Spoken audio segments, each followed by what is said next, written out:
Friends, welcome to my channel engineer साहब। Friends, हम लोग जैसा कि works of calculation and science first year ITI all engineering trade जो है पढ़ना एक सीरीज स्टार्ट किए हैं, जिसके तहत हम लोग जो है बहुत सारे चैप्टर को कवर कर चुके हैं।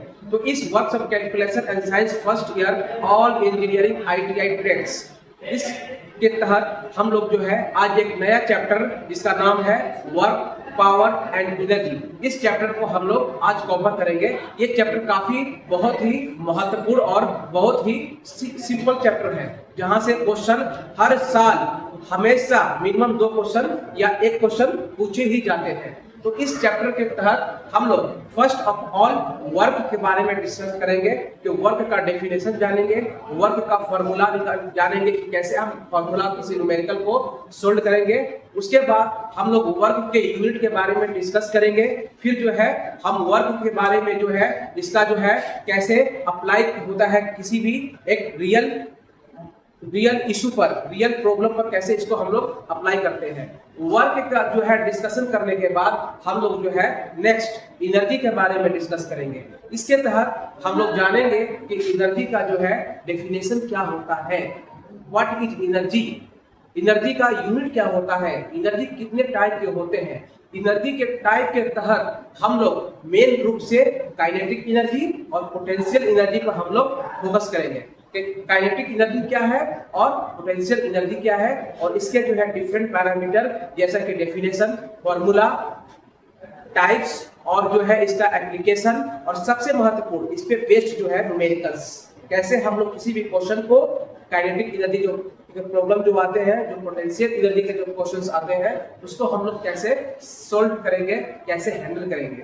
एनर्जी का डिस्कशन करने के बाद हम लोग जो है पावर के बारे में डिस्कस करेंगे कि पावर क्या है, इसका यूनिट क्या होता है, इसका फॉर्मूला क्या है। जब हम पावर का डिस्कशन करेंगे तो इसमें 1-2 क्वेश्चन भी हम लोग लेंगे, और एनर्जी जब पढ़ेंगे तो उसमें भी 1-2 क्वेश्चन आपको यहाँ डिस्प्ले पे मिलेगा, सोल्व किया हुआ आपको इसको यहाँ पर स्क्रीन पर आप आसानी से देख सकते हैं। पावर का जो है जब हम लोग डिस्कशन कर लेंगे तो इसके बाद हम लोग जो है थोड़ा सा एफिशिएंसी के बारे में जानेंगे, इसको हम लोग हिंदी में दक्षता बोलते हैं। एफिशिएंसी क्या है, एफिशिएंसी से हर साल हर एग्जाम में बहुत ही सुंदर और प्यारा क्वेश्चन आता है, जबकि जो कि बहुत ही सिंपल टर्म है। ओके, एफिशिएंसी का डिस्कशन करने के बाद हम लोग जो है लॉ ऑफ मोशन से 3 इंपॉर्टेंट इक्वेशन है, उस इक्वेशन को जो है उस पर चर्चा करेंगे, वो इक्वेशन क्या होता है। हम लोग इस लॉ ऑफ मोशन के 3 इक्वेशन को इसलिए पढ़ेंगे क्योंकि ये तीनों जो इक्वेशन है, जो फॉर्मूला है, इसके तहत वर्क, पावर एंड एनर्जी में जो है क्वेश्चन इस पे बेस्ड पूछे जाते हैं। ये इक्वेशन तीनों अप्लाई करने के बाद एक पैरामीटर निकाला जाता है, और उस पैरामीटर को हम लोग इस चैप्टर में इस्तेमाल करके फाइनल आंसर पर हम लोग पहुंचते हैं। फ्रेंड्स, अगर ये चैप्टर ना कि आपके आगामी ITI के जो ट्रेड का जो एग्जाम्स होने वाले हैं या डिप्लोमा का जो एग्जाम होगा उसके लिए सिर्फ महत्वपूर्ण है, ये चैप्टर आपको आगामी जो SSC और रेलवे के जितने भी एग्जाम्स होने वाले हैं उस सब के लिए ये बहुत ही महत्वपूर्ण चैप्टर है। अगर आप मेरे इस वीडियो को एक बहुत ही कंसंट्रेशन और फोकस से देखकर पेन और पेपर लेकर प्रैक्टिस करते हुए कवर कर लेते हैं, तो मैं आपको गारंटी देना चाहता हूँ, आप जो है दुनिया का कोई भी एग्जाम, चाहे वो रेलवे हो, चाहे वो SSC हो, चाहे वो आपकी ITI ट्रेड का कोई एग्जाम हो या डिप्लोमा का जो एग्जाम हो, अगर वर्क्स ऑफ कैलकुलेशन से जो भी क्वेश्चन आएगा आप उसको 100% बनाकर आएंगे, सोल्व करके आएंगे। तो चलिए इसको जो है हम लोग डिटेल में अब जो है डिस्क्राइब करते हैं, और लास्ट में हम लोग इसको कंक्लूड करेंगे कि हम लोगों ने क्या कवर किया, और कंक्लूजन में इसको जो है हम लोग अच्छे से रिकॉल कर लेंगे, इसको समेट लेंगे। तो चलिए इसके बारे में हम लोग डिटेल में जानते हैं। तो इस तरह से जो है वर्क, पावर एंड एनर्जी के बारे में हम लोग डिस्कस करेंगे। ओके, एक बात मैं आपको सबसे पहले बता दूं, ये जो है वर्क, पावर, एनर्जी, इसमें जो भी न्यूमेरिकल्स आएंगे या जो भी यूनिट के बारे में हम लोग चर्चा करेंगे, ऑल यूनिट्स या कैलकुलेशंस, ऑल थिंग्स हम लोग जो है SI यूनिट में लेंगे। किसमें लेंगे? SI यूनिट में डिस्कस करेंगे। हम लोग कोई भी पैरामीटर जो भी आएगा, अगर उसको हम SI में लेंगे तो जो फाइनल आंसर, जो भी कैलकुलेशन का फाइनल आंसर आएगा वो भी SI यूनिट में आएगा। ओके, फिर जो है फर्स्ट ऑफ ऑल सेकंड में हम इसमें एक और टर्मिनोलॉजी के बारे में आपको बता दें। हम जहाँ पर W इस्तेमाल करेंगे उसका मीनिंग है वर्क या वर्क डन। टाइम के लिए हम लोग स्मॉल t का इस्तेमाल करेंगे। डिस्टेंस और डिस्प्लेसमेंट के लिए d या s के इस्तेमाल करेंगे। फोर्स के लिए हम लोग F का इस्तेमाल करेंगे। पावर के लिए P टर्म का इस्तेमाल करेंगे। मोमेंटम के लिए भी P टर्म का इस्तेमाल होता है। इसी तरह हॉर्स पावर के लिए शॉर्ट टर्मिनोलॉजी है HP। एनर्जी के लिए कैपिटल E, काइनेटिक एनर्जी के लिए KE और पोटेंशियल एनर्जी के लिए PE टर्म का हम लोग इस्तेमाल करेंगे। तो चलिए फर्स्ट ऑफ ऑल अब जो है जो तीन जो है इसमें मेन मुख्य शीर्षक है work, energy and power. Work को हम लोग हिंदी में कार्य के नाम से जानते हैं, एनर्जी को हम लोग ऊर्जा बोलते हैं और पावर को शक्ति के नाम से जानते हैं। हम जो है मूल रूप से इंग्लिश टर्मिनोलॉजी को लेकर चलेंगे और कहीं कहीं जहां भी जरूरत पड़ेगा हम आपको हिंदी में भी उस चीज़ को थोड़ा सा बताने का कोशिश करेंगे। उस टर्म को हम लोग हिंदी में क्या बोलते हैं उस चीज़ को हम लोग जानने का कोशिश करेंगे। तो फर्स्ट ऑफ ऑल हम लोग वर्क के बारे में जानते हैं। वर्क क्या है? तो देखिए, कोई भी बॉडी अगर उस पर फोर्स अप्लाई किया जाता है और उस फोर्स के कारण वो बॉडी कुछ डिस्टेंस या डिस्प्लेसमेंट कवर कर लेता है तो हम बोलते हैं कि वो बॉडी काम हुआ, उस बॉडी पर काम हुआ, वर्क डन हुआ। अगर इसको जो है इंग्लिश में अगर डिफाइन करना चाहेंगे तो ऐसे करेंगे, if we applied a constant और variable force on an object and body shifted और मूव्ड सम डिस्टेंस और displacement d, then we called work has been done और वर्क इज कंप्लीटेड। अगर हम किसी बॉडी पर फोर्स अप्लाई करते हैं बट उसमें कोई भी डिस्प्लेसमेंट नहीं होता है तो हम क्या बोलेंगे? मान लीजिए हम फोर्स हम लोगों ने अप्लाई किया बट डिस्प्लेसमेंट या डिस्टेंस कोई कवर नहीं किया, जीरो हुआ डिस्प्लेसमेंट, तो फोर्स भी क्या होगा? जीरो। उसमें क्या होगा? कोई भी काम नहीं हुआ। नेक्स्ट जो है हम लोग देखेंगे कि वर्क का फॉर्मूला क्या है, वर्क को हम लोग कैसे कैलकुलेट करेंगे, कौन सा फॉर्मूला इस्तेमाल करेंगे।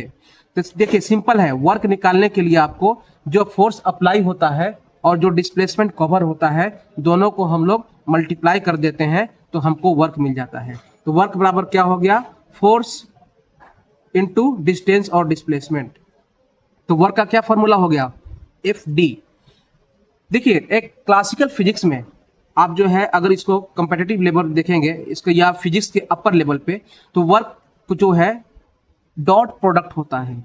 अब इसके डॉट प्रोडक्ट के बारे में आप लोगों ने वेक्टर में पढ़ा होगा और स्केलर के क्रॉस प्रोडक्ट के बारे में भी देखा होगा। तो वर्क जो होता है फोर्स और डिस्प्लेसमेंट का डॉट प्रोडक्ट होता है। जब ये डॉट हटता है तो वहाँ पे कॉस थीटा आता है। तो वर्क बराबर F डॉट D भी होता है, उसी को हटाएंगे डॉट को तो आएगा FS कॉस थीटा, जिसमें थीटा क्या होता है? तो थीटा जो होता है अप्लाइड फोर्स और डिस्प्लेसमेंट के बीच का एंगल होता है। फॉर एग्जाम्पल मान लीजिए कोई ऑब्जेक्ट यहाँ पर रखा हुआ है m मास का और उस पर हम फोर्स इस डायरेक्शन में अप्लाई कर रहे हैं और वो जो है d डिस्प्लेसमेंट कवर कर लिया d। तो ये जो है देखिए यहाँ पर क्या है, फोर्स किस एक एंगल पे अप्लाई किया जा रहा है, थीटा एंगल से अप्लाई किया जा रहा है जिसके चलते डिस्प्लेसमेंट के रिफरेंस में, तो यही एंगल क्या होता है? कॉस थीटा के टर्म में आता है। नेक्स्ट आइए, वर्क जो है एक स्केलर क्वांटिटी है। आप लोगों ने पहले की कक्षाओं में ऑलरेडी क्लासेस में पढ़ चुका है कि फिजिकल क्वांटिटी जो है टोटल दो टाइप के होते हैं, एक होते हैं वेक्टर और एक होते हैं स्केलर। फिजिकल क्वांटिटी दो तरह के होते हैं, एक होते हैं वेक्टर और एक होता है स्केलर। वेक्टर को हम लोग हिंदी में सदिश राशि के नाम से जानते हैं और स्केलर को अदिश राशि के नाम से जानते हैं। देखिए जैसा कि नाम से ही स्पष्ट है, सदिश मतलब दिशा सहित और अदिश दिशा रहित, दिशा नहीं होने वाला। तो इस तरह से जो वेक्टर क्वांटिटी है ऐसा फिजिकल क्वांटिटी होता है जिसमें मैग्नीट्यूड और डायरेक्शन दोनों निहित होता है, दोनों देखा जाता है, दोनों होता है। जबकि स्केलर क्वांटिटी अदिश राशि वो होते हैं जिसमें सिर्फ और सिर्फ मैग्नीट्यूड होता है, डायरेक्शन जो है उसमें नहीं होता है। ओके, तो इसी तरह वर्क जो है स्केलर अदिश राशि है, मतलब ये सिर्फ और सिर्फ मैग्नीट्यूड अपने पास रखता है, डायरेक्शन का कोई मीनिंग नहीं है। नेक्स्ट जो आइए हम लोग जो है इसके यूनिट के बारे में डिस्कस कर लेते हैं। जैसा कि फॉर्मूला आपको क्या पता है, वर्क का होता है W बराबर FD। तो अगर फोर्स का ऐसा यूनिट क्या है? न्यूटन, और डिस्प्लेसमेंट या डिस्टेंस का मीटर। तो वर्क का क्या हो गया यूनिट, न्यूटन मीटर। लेकिन एक साइंटिस्ट के सम्मान में हम न्यूटन मीटर को जो है जूल के नाम से जानते हैं। तो क्या हो गया है, वर्क का जो यूनिट देखेंगे एसआई और एम के एस यूनिट जो होता है जूल होता है, जिसको हम लोग कैपिटल जैसे रिप्रेजेंट करते हैं, और सीजीएस यूनिट जो है अर्ग होता है। ओके, अब देखिए एक बहुत सारे एग्जाम में जो कि आपके जो भी आगामी एग्जाम, चाहे वो एसएससी हो, रेलवे हो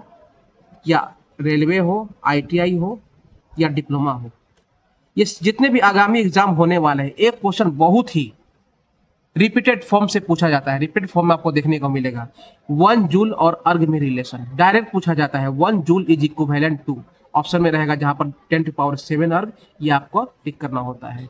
तो 1 जूल कितना अर्ग के बराबर होता है, 1 जूल होता है 10⁻7 अर्ग के बराबर होता है। ओके, नेक्स्ट आइए, अब वर्क जो है कितने टाइप का होता है, हम लोग टाइप के बारे में डिस्कस करेंगे। वर्क कितने प्रकार का होता है, मुख्य रूप से वर्क जो है 2 टाइप का होता है, एक हो गया पॉजिटिव वर्क और एक हो गया नेगेटिव वर्क। ठीक है, एक हो गया पॉजिटिव वर्क और एक है नेगेटिव वर्क।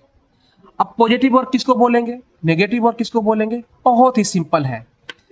अगर हम फोर्स किसी ऑब्जेक्ट पर अप्लाई जब करते हैं, जिस डायरेक्शन में अप्लाई करते हैं वो बॉडी उसी डायरेक्शन में मूव कर जाता है, तो हम बोलते हैं उसको पॉजिटिव वर्क, पॉजिटिव वर्क हुआ।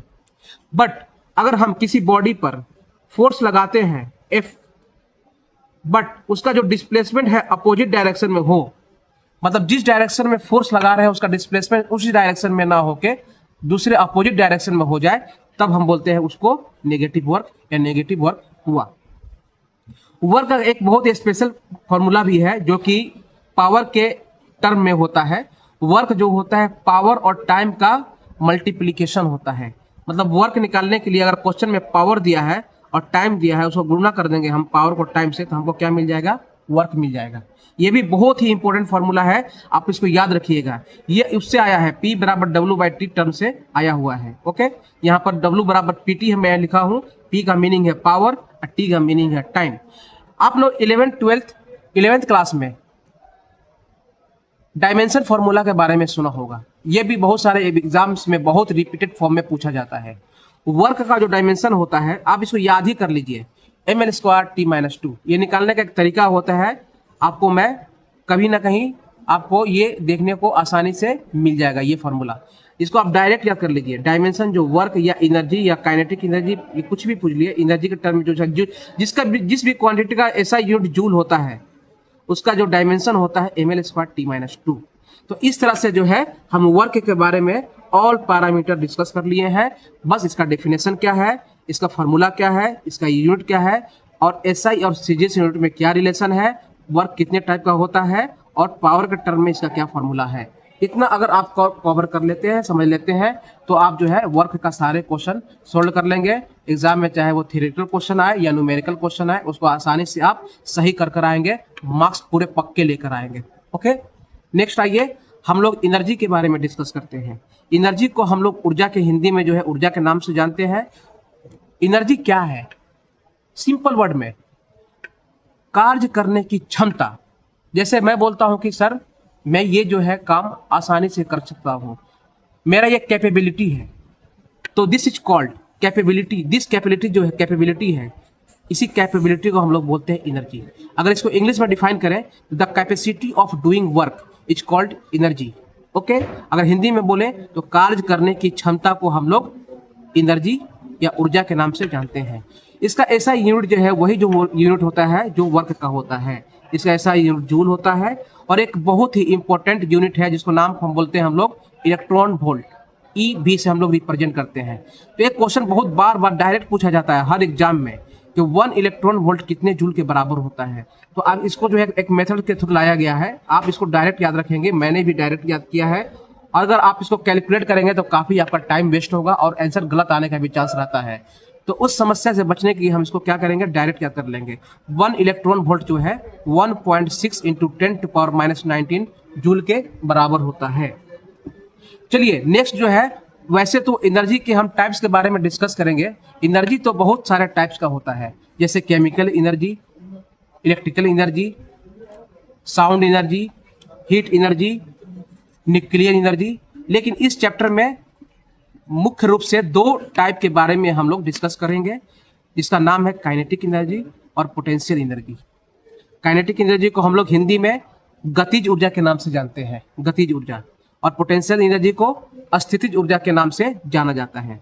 ओके, तो अभी ये देखिए, ये गतिज ऊर्जा क्या है, काइनेटिक एनर्जी क्या है, what is kinetic energy. Okay, तो काइनेटिक एनर्जी जो है किसी भी बॉडी में उस बॉडी के गति के कारण जो उसमें ऊर्जा होता है उसको हम लोग बोलते हैं गतिज ऊर्जा। इसको इंग्लिश में डिफाइन करें, energy possessed by a body due to its motion. वो बॉडी मोशन है, हम अगर दौड़ रहे हैं, रनिंग कर रहे हैं, हम क्या कर रहे हैं, रनिंग कर रहे हैं, तो इस रनिंग के चलते मेरे बॉडी में जो एनर्जी है इसको हम लोग क्या बोलते हैं, काइनेटिक एनर्जी। नाम से ही प्रतीत होता है गतिज ऊर्जा, मतलब गति के कारण जो ऊर्जा है वही ऊर्जा क्या है, गतिज ऊर्जा है। ओके, तो ये मोशन के चलते होता है।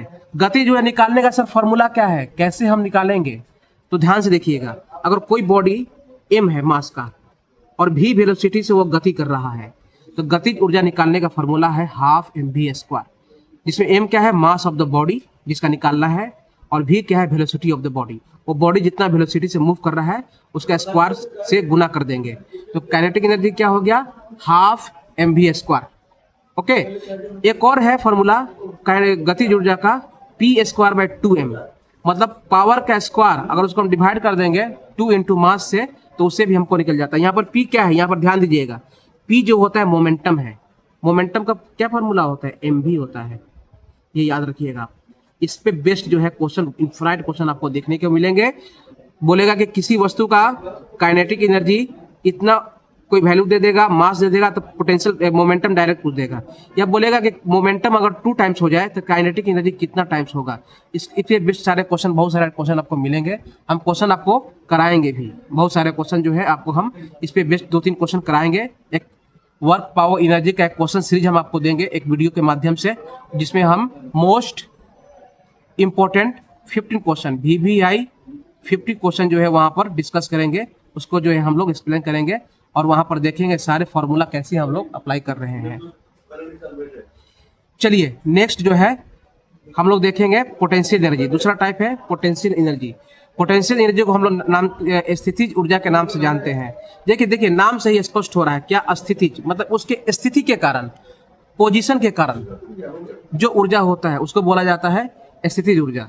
अब देखिए इसको डिफाइन करेंगे, energy possessed by a body due to its position. Position के कारण किसी बॉडी में जो ऊर्जा होता है तो उसको हम लोग बोलते हैं पोटेंशियल एनर्जी, स्थितिज ऊर्जा। ओके, अब देखिए कोई मान लीजिए कोई पर्सन है या आप हैं, आप किसी हिल्स पर बैठे हुए हैं या खड़े हैं, तो वहां पर आपके अंदर में एक एनर्जी होगा। तो इस तरह से जो है किसी भी बॉडी में पोजीशन के कारण जो उसमें एनर्जी होता है उसको हम लोग बोलते हैं पोटेंशियल एनर्जी। नेक्स्ट क्वेश्चन यह हो रहा है कि सर पोटेंशियल एनर्जी हम निकालेंगे कैसे, इसका फॉर्मूला क्या है। तो सिंपल है, एकदम सो सिंपल, आपको डायरेक्ट जानना है। पोटेंशियल एनर्जी का जो फॉर्मूला होता है mgh। अब यहाँ पर m क्या है, m होता है mass of the body, body का जो मास होता है उसको हम ले लेंगे। g क्या है, एक्सेलरेशन ड्यू टू ग्रेविटी, अर्थ क्या है, किसी भी बॉडी को अपने कुछ एक्सेलरेशन नीचे से नीचे खींचता है, तो वही जो उस g उसको बोलते हैं हम एक्सेलरेशन ड्यू टू ग्रेविटी, जिसका स्टैंडर्ड मान जो होता है 9.8 मीटर पर सेकेंड स्क्वायर होता है। कहीं कहीं कैलकुलेशन में हम लोग इसको 10 मीटर पर सेकेंड स्क्वायर भी ले लेते हैं। और h क्या है, कोई भी बॉडी सरफेस से कितना हाइट पर है, ये जो हाइट है ये वाला, इसको बोलते हैं हाइट, h यही है। तो तीनों को मल्टीप्लाई कर देंगे हम, तो हमें क्या मिल जाएगा, पोटेंशियल एनर्जी। तो इस तरह से इसी पे बेस्ड सारे क्वेश्चन आते हैं। अब देखिए बहुत सारे एग्जाम्पल्स होते हैं कि पोटेंशियल एनर्जी का क्या एग्जाम्पल होगा, काइनेटिक एनर्जी का क्या एग्जाम्पल होगा। देखिए कोई स्टूडेंट है वो दौड़ रहा है, या कोई ऑब्जेक्ट है स्पेस में मूव कर रहा है, तो उसमें जो एनर्जी होगा कौन सा एनर्जी होगा, काइनेटिक एनर्जी होगा। कोई लड़का है वो पहाड़ पर जाकर बैठ गया है, तो उसमें कौन सा एनर्जी होगा, पोटेंशियल एनर्जी होगा, क्योंकि हाइट पर है वो। गुर्देल है, जो हम लोग गुर्देल को जानते हैं ना, हम लोग वहाँ से मारते हैं ऐसे, जो बचपन में आप लोग देखा होगा रबर से बनता है, हम लोग उसको लोकल लैंग्वेज में गुर्देल बोलते थे। ओके, तो वो जब हम लोग उसमें जो ईंट को लगाकर या किसी भी पत्थर को लगाकर जब उसको टाने रहते हैं, रेस्ट पोजीशन पे टान कर रखते हैं, तो उस पत्थर में जो एनर्जी है, कौन सा एनर्जी है, पोटेंशियल एनर्जी है। तो इस तरह से ये काइनेटिक एनर्जी और पोटेंशियल एनर्जी टर्म कंप्लीट होता है। नेक्स्ट आइए हम लोग पावर के बारे में डिस्कस कर लेते हैं। पावर को हम लोग हिंदी में शक्ति के नाम से जानते हैं। ओके, पावर को हम लोग शक्ति के नाम से जानते हैं। अब पावर है क्या, एग्जैक्ट डेफिनेशन क्या है, एकदम सिंपल में आपको जानना है। किसी भी काम को करने की दर, मतलब एक यूनिट टाइम में कितना काम हुआ, इसको हम लोग बोलते हैं शक्ति। इंग्लिश में डिफाइन करना रहेगा तो rate of doing work is called power, rate of doing work. Power निकालने का आपको सिंपल एक फॉर्मूला बता दे रहा हूँ। पावर है वर्क को टाइम से, डिफिनेशन से पता चल रहा है कि रेट है मतलब टाइम से डिवाइड करना है हमें, तो पावर क्या हो गया W/T। वर्क को अगर टाइम से डिवाइड कर देंगे तो हमें क्या मिलेगा, पावर। और फोर्स और वेलोसिटी के टर्म में अगर लेंगे तो पावर होता है फोर्स इंटू वेलोसिटी। फोर्स और वेलोसिटी को गुना कर देंगे, पावर मिल जाएगा हमें। ये इसी टर्म से आया हुआ है, इसको जो है इसको एक्सपेंड करिएगा, सोल्ड कीजिएगा तो FV का टर्म में आ जाएगा। पावर का इस तरह से देख लिया, पावर बराबर W/T हो गया, और फोर्स और वेलोसिटी के टर्म में FV होता है, और वोल्टेज और करंट टर्म में VI होता है। ये आप बहुत ही इंपॉर्टेंट फार्मूला में आपको लिखा हूं, इस पे बेस्ड जो है बहुत सारे क्वेश्चन आपको बनते हैं पावर के 3 फॉर्म में।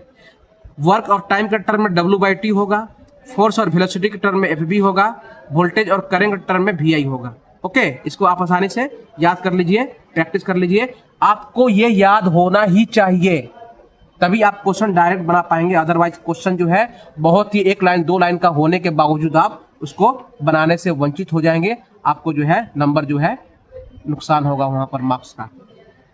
चलिए नेक्स्ट जो है वर्क, पावर के हम यूनिट के बारे में देख लेते हैं। पावर का यूनिट क्या है, फार्मूला क्या है, W/T। तो उसका W का ऐसा यूनिट जूल होता है, और टाइम का सेकंड, इसका यूनिट होता है जूल पर सेकंड। अब इसको एक साइंटिस्ट के सम्मान में हम लोग वाट के नाम से जानते हैं। तो पावर का ऐसा यूनिट क्या हो गया, वाट। आपको वाट जो है पावर का ऐसा यूनिट याद रखना है, उसको W से, कैपिटल W से दिखा देते हैं वाट को। जिस तरह से हम लोग वर्क के एनर्जी के बारे में देखें कैसा क्वांटिटी है, देखिए एनर्जी भी स्केलर क्वांटिटी है, मैं आपको ये जो है याद रखिएगा। जिस तरह से वर्क उसी तरह स्केल, ये भी क्या है, स्केलर क्वांटिटी है। वर्क इसी तरह पावर भी क्या है, स्केलर क्वांटिटी है, और इसका डायमेंशन होता है mL²T-3। देखिए एक बहुत ही पॉपुलर यूनिट है जूल, तो यूनिट ऐसा यूनिट है ही, लेकिन एक पॉपुलर यूनिट है जिसको हम लोग हॉर्स पावर के नाम से जानते हैं। ये ब्रिटिश और इंग्लिश कंट्रीज में बहुत ज्यादा इस्तेमाल होता है, और एक हॉर्स पावर जो है 746 वाट के बराबर होता है। ये क्वेश्चन डायरेक्ट एग्जाम में पूछा जाता है, हर एग्जाम में। इवन कि आपका जो आगामी एग्जाम होने वाले हैं उसमें ये डायरेक्ट देखने को आपको मिल सकता है। और कमर्शियल जो यूनिट होता है इसका, उसको जो प्रोफेशनल यूनिट होता है जिसमें हम लोग पावर कंजप्शन को काउंट करते हैं, एक्सप्रेस करते हैं, वो होता है kWh, KWH, kWh। और वर्क kWh को हम लोग एक यूनिट के नाम से जानते हैं। क्या जानते हैं, एक यूनिट के नाम से जानते हैं, 1 kWh को। और 1 kWh को एक यूनिट बराबर होता है 1 यूनिट। और इसको वाट में अगर देखेंगे, 1 किलोवाट जो है 3.6 × 10⁻⁶ वाट के बराबर होता है। ये बहुत बार पूछा जाता है, ये एग्जाम में हमेशा आता है, याद रखिएगा। 1 किलोवाट इक्वल टू 1 यूनिट, मतलब 1 किलोवाट को हम लोग 1 यूनिट बोलते हैं, और 1 किलोवाट या 1 यूनिट जो है 3.6 × 10⁻⁶ वाट के बराबर होता है। और 1 किलोवाट बराबर होता है आपको 1000 वाट होता है। कितना देर का होगा। नेक्स्ट आइए, एक जो है law of conservation of energy, law of conservation of energy के बारे में हम लोग देख लेते हैं। देखिए law of conservation of energy एकदम सिंपल वर्ड में जान लीजिए। ये बोलता है कि एनर्जी को ना तो पैदा किया जा सकता है और ना ही नष्ट किया जा सकता है। एनर्जी को हम लोग ना पैदा कर सकते हैं ना नष्ट कर सकते हैं। तो होता क्या है, एनर्जी जो है एक फॉर्म से दूसरे फॉर्म में सिर्फ कन्वर्ट होता है। फॉर एग्जाम्पल, हम लोग जो है जो बल्ब जलाते हैं, बल्ब लाइट, जो लाइट हम लोग जलाते हैं बल्ब, तो ये कौन सा एनर्जी लेता है, इलेक्ट्रिकल एनर्जी। तो क्या जब बल्ब जला तो इलेक्ट्रिकल एनर्जी नष्ट हो गया? नहीं, वो किस में कन्वर्ट हो गया, किस में, प्रकाश, लाइट में और हीट में। तो एनर्जी यहाँ पर नष्ट नहीं हुआ, क्या हुआ, एक दूसरे एनर्जी में बदल गया। तो यही बोलता है वर्क पावर एनर्जी, बोलता है according to law of conservation of energy, total energy possessed by a body remains constant. मतलब एनर्जी टोटल कांस्टेंट है, वो सिर्फ क्या होता है, एक फॉर्म से दूसरे फॉर्म में, एक फॉर्म से दूसरे फॉर्म में कन्वर्ट होता है। ओके, नेक्स्ट आइए, this is called law of conservation of energy. ये आपको डायरेक्ट एग्जाम में पूछा जाता है, according to law of conservation of energy. 4 option दे देगा स्टेटमेंट। तो आप अगर ये बात को बारीकी से जानेंगे कि एनर्जी क्या होता है, टोटल कांस्टेंट होता है, वो नष्ट नहीं होता है, एक फॉर्म से दूसरे फॉर्म में सिर्फ कन्वर्ट होता है। तो वो क्वेश्चन आप टिक कर कराएंगे, आराम से उसको अटेम्प्ट ले लेंगे। नेक्स्ट आइए, एक क्वेश्चन जो है ITI डिप्लोमा ट्रेड में बार बार पूछा जाता है ऑब्जेक्टिव, जो मैकेनिकल इफिशियंसी। देखिए एक नॉर्मल इफिशियंसी और एक मैकेनिकल इफिशियंसी, ये दोनों में डिफरेंस है, मैकेनिकल इफिशियंसी और नॉर्मल इफिशियंसी। तो मैकेनिकल इफिशियंसी होता है BHP अपॉन IHP। यहाँ पर BHP क्या है, ब्रेक हॉर्स पावर, ये डायरेक्ट उसका वैल्यू देगा, क्वेश्चन डायरेक्ट से बनेगा। IHP क्या है, इंडिकेटेड हॉर्स पावर। तो ब्रेक हॉर्स पावर को इंडिकेटेड हॉर्स पावर से डिवाइड कर दीजिए तो और 100 से गुना कर देंगे तो परसेंटेज में हमको निकल जाएगा मैकेनिकल इफिशियंसी। नेक्स्ट है ये लास्ट जो है, सेकेंड लास्ट जो एक टर्म है, मोशन इक्वेशन। ये आपको देखिए, ये मोशन इक्वेशन अभी जितने भी हैं आपको याद होना चाहिए। टोटल 3 मोशन इक्वेशन है, टोटल 3 मोशन इक्वेशन है। पहला होता है V बराबर U प्लस माइनस AT, दूसरा है S बराबर UT plus minus half AT square, और तीसरा है V स्क्वायर बराबर U स्क्वायर प्लस 2AS। तो ये 3 फार्मूला आप जानिए, इसको अप्लाई करना आप जो है ऑलरेडी सीख चुके होंगे। तो इसलिए इसको इसलिए जानना है कि वर्क पावर एनर्जी में इस पे क्वेश्चन कुछ जो है इनडायरेक्टली इस इक्वेशन का इस्तेमाल होकर क्वेश्चन बनते हैं। चलो, सबसे इंपॉर्टेंट और लास्ट टर्म है इफिशियंसी। इफिशियंसी क्या होता है, हम इफिशियंसी को हम लोग ईटा से दिखाते हैं, ऐसे इसको बोलते हैं ईटा से हम लोग दिखाते हैं इफिशियंसी को। ओके, तो इफिशियंसी क्या होता है, आउटपुट पावर और वर्क डिवाइडेड बाय इनपुट। मतलब आउटपुट में जो क्वेश्चन दिया रहेगा कि एक जो है बॉडी इतना जूल एनर्जी लिया, इनपुट ले दिया, और इतना जूल आउटपुट वर्क या एनर्जी दिया, तो हम क्या करेंगे, आउटपुट वाले को इनपुट से डिवाइड कर देंगे तो हमको इफिशियंसी मिलेगा। अगर इसको परसेंटेज में बदलना रहेगा तो 100 से मल्टीप्लाई कर देंगे तो हमको परसेंटेज में मिल जाएगा। तो इस तरह से हम जो है वर्क, पावर, एनर्जी, कार्य, ऊर्जा और शक्ति के बारे में आपको इस शीट के माध्यम से बहुत ही डीप में, बहुत ही बारीकी में जो है एक्सप्लेन कर दिए। अब इसको आप जो है कंक्लूड करेंगे। जो इसका जो लास्ट वाला पार्ट जो है, जो हम कंक्लूड करने जाएंगे, ये बहुत ही इंपॉर्टेंट और बहुत ही क्रूशियल रहेगा। अगर इस लास्ट तक इस वीडियो को आप देखिए, लास्ट में इसको हम कंक्लूड अभी करने जा रहे हैं। तो चलिए आइए हम जो है इसको कंक्लूड करते हैं। इस तरह जो है हम वर्क, पावर, एनर्जी को है डीप और डिटेल्स में जो है सब्सक्राइब कर लिए। तो इसमें जो है हम लोगों ने क्या क्या पढ़ा, फर्स्ट ऑफ ऑल वर्क के बारे में। ओके, तो वर्क क्या होता है, किसी भी बॉडी पे अगर फोर्स अप्लाई होता है और वो उसी डायरेक्शन में मूव कर जाता है तो क्या हुआ, वर्क हुआ। क्या हुआ, यहाँ पर देखिए इस तरह से देखिए, बॉडी यहाँ पर वो जो है मूव कर गया तो क्या हुआ, वर्क हुआ। ओके, नेक्स्ट हम लोग जो है वर्क के यूनिट के बारे में देखें। वर्क का यूनिट क्या होता है, जूल, ऐसा यूनिट जूल होता है। ओके, न्यूटन मीटर के नाम से जाना जाता है उसे, न्यूटन मीटर को हम लोग क्या, जूल बोलते हैं। इसके बाद हम लोगों ने क्या देखा, वर्क कितने टाइप का होता है, 2 टाइप के हम लोग को जाना, एक पॉजिटिव वर्क और एक नेगेटिव वर्क। पॉजिटिव वर्क क्या होता है, अगर किसी बॉडी पे फोर्स अप्लाई किया जाता है, देखिए यहाँ पर डिस्प्ले हो रहा है आपको, positive work, negative work, zero work, no work. Okay, तो पॉजिटिव वर्क क्या होता है, पॉजिटिव वर्क अगर किसी बॉडी को, देखिए अगर बॉडी को हम क्या कर रहे हैं, यहाँ पे डिस्प्ले हो रहा है आपको, अगर किसी बॉडी पर उसी डायरेक्शन में डिस्प्लेसमेंट होता है जिस डायरेक्शन में फोर्स अप्लाई हो रहा है, पृथ्वी के नीचे की तरफ फोर्स लगा है और बॉडी भी नीचे ही मूव कर रहा है, तो पॉजिटिव वर्क हुआ। अर्थ जो है फोर्स नीचे लगा रहा है बट मूवमेंट हम ऊपर कर रहे हैं, डिस्प्लेसमेंट ऊपर हो रहा है, तो कैसा है, नेगेटिव वर्क। समझ में आया? ओके, यहाँ पर डिस्प्ले शो हो, आप देख लीजिए। नेक्स्ट जो है हम लोगों ने एनर्जी के बारे में डिस्कस किया कि एनर्जी क्या होता है। तो सिंपल हम लोगों ने जाना किसी भी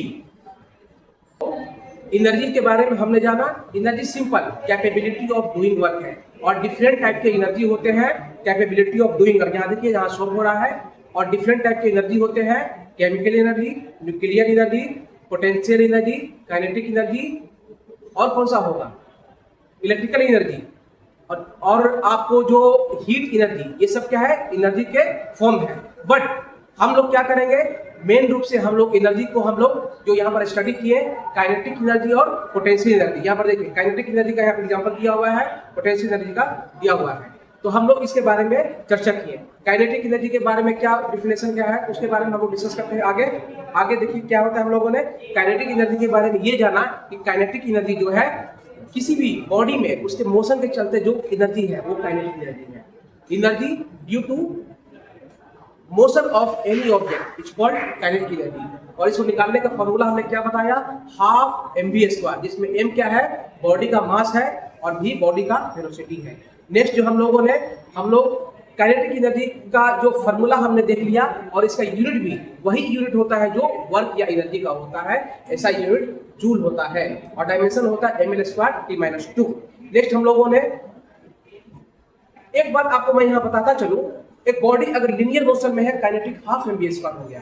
अगर बॉडी रोटेशनल मोशन में है, एंगुलर मोमेंटम जैसे एंगुलर वेलोसिटी ओमेगा है और मोमेंट ऑफ इनर्शिया आई है, तब हम कैसे निकालेंगे काइनेटिक एनर्जी। यहाँ पर डिस्प्ले पे देखिए, यहाँ पर शो अप हो रहा है जब एंगुलर मोमेंट रहेगा मोशन तो काइनेटिक एनर्जी होता है हाफ आई ओमेगा²। ओमेगा क्या है? बॉडी का रोटेशनल एंगुलर मोशन और आई क्या है? Moment of inertia. नेक्स्ट हम लोगों ने क्या देखा? काइनेटिक एनर्जी पे बेस्ड क्वेश्चन के बारे में हम वहां आपको बताएं कि काइनेटिक एनर्जी यहाँ पर देखिए एक क्वेश्चन आपको हम यहाँ पर दे रहे हैं जो कि हाफ mv² पे शॉप है, उसके थ्रू सोल्व होगा। आप इसको एक बार ट्राई कीजिए बनाने का, सिर्फ put the value get the result half mv²। m का वैल्यू पुट कीजिए, v² को कीजिए, आप उसको आसानी से सोल्व कर लीजिएगा। इसके बाद हम लोगों ने पोटेंशियल एनर्जी के बारे में जाना। पोटेंशियल एनर्जी क्या होता है? सिंपल, पोटेंशियल एनर्जी क्या है? किसी भी बॉडी में जो उसके पोजीशन के कारण जो एनर्जी होता है उसी को बोलते हैं हम लोग पोटेंशियल एनर्जी। और इसका फॉर्मूला हमने आपको बताया mgh। m क्या होता है? m यहाँ पर देखिए, यहाँ पर डिस्प्ले हो रहा है, आप इसको देखिए। m क्या है? बॉडी का मास। h क्या है? बॉडी कितनी हाइट पर है। और g क्या है? एक्सेलरेशन ड्यू टू ग्रेविटी, जिसका मान होता है 9.8 मीटर पर सेकेंड स्क्वायर। ओके, नेक्स्ट जो है हम लोग इसके बाद जो है पोटेंशियल एनर्जी देखिए। आपको मैं वहां पर थोड़ा सा कम बताया, यहाँ पर आपको डिटेल बता दे रहा हूँ। पोटेंशियल एनर्जी जो है टोटल 3 कैटेगरी में हम लोग बांटते हैं। एक ग्रेविटेशनल पोटेंशियल एनर्जी जिसका फॉर्मूला mgh होता है, और एक जो होता है इलास्टिक पोटेंशियल एनर्जी होता है। इसमें आप जान लीजिए, यहाँ पर डिस्प्ले पे देख लीजिए, यहाँ पर शो अप हो रहा है। स्प्रिंग में होता है, उस स्प्रिंग का पोटेंशियल एनर्जी कैसे निकलता है? वो निकलता है हाफ kx²। Half kx²। इसमें x क्या है? स्प्रिंग कितना एक्सपेंशन हुआ, कितना बढ़ा या घटा। k क्या है? स्प्रिंग कांस्टेंट है। यहाँ पर देखिए डिस्प्ले हो रहा है हाफ kx²। नेक्स्ट होता है पोटेंशियल के टर्म में भी होता है, यहाँ पर उसको आप देख लीजिएगा। नेक्स्ट आइए, इसके बाद जो है यहाँ पर एक क्वेश्चन आपको मैं पोटेंशियल एनर्जी पे दे रहा हूँ, इसको आप आसानी से देखिए, कॉपी पे प्रैक्टिस कीजिए। पोटेंशियल एनर्जी बेस्ट है। नेक्स्ट जो है ये क्वेश्चन मैं आपको होमवर्क कर दिया रहा हूँ, ये क्वेश्चन आप इसको अच्छे से कीजिए, उससे नहीं आएगा इसका जो है मैं कमेंट में एक्सप्लेनेशन दे दूंगा, सोल्व कर दूंगा। नेक्स्ट जो है हम लोगों ने पोटेंशियल एनर्जी के बारे में पढ़ने के बाद लास्ट में जो है पावर के बारे में स्टडी किया। पावर क्या होता है? पावर क्या है? Rate of doing work. इसका डेफिनेट फॉर्मूला क्या होता है? W/T या FB और I/V। तो इस तरह से जो है अपना चैप्टर जो है कंप्लीट होता है।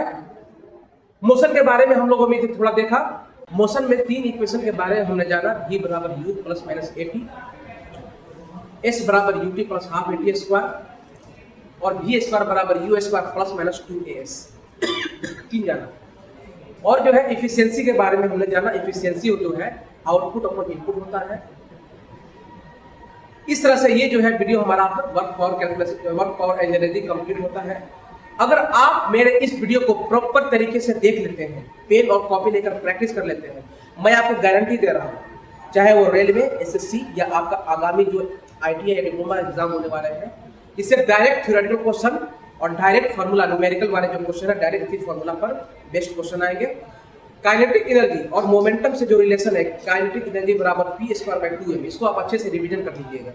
ओके, अगर आपको कोई भी इस चैप्टर में डाउट है, आप जो है उस डाउट को मेरे व्हाट्सएप नंबर पर जो कि डिस्क्रिप्शन में मेंशन है डायरेक्ट पूछ सकते हैं या कमेंट करके पूछिए, आपको मैं उसको रिप्लाई दूंगा। अगर आपको ये वीडियो अच्छा लगा या कोई सुझाव है तो भी आप भी उसको कमेंट कीजिए। इस वीडियो को लाइक कीजिए, सब्सक्राइब कीजिए। चलिए, तो अब जो है आप हम मिलते हैं अगले नए चैप्टर में। अब के लिए धन्यवाद।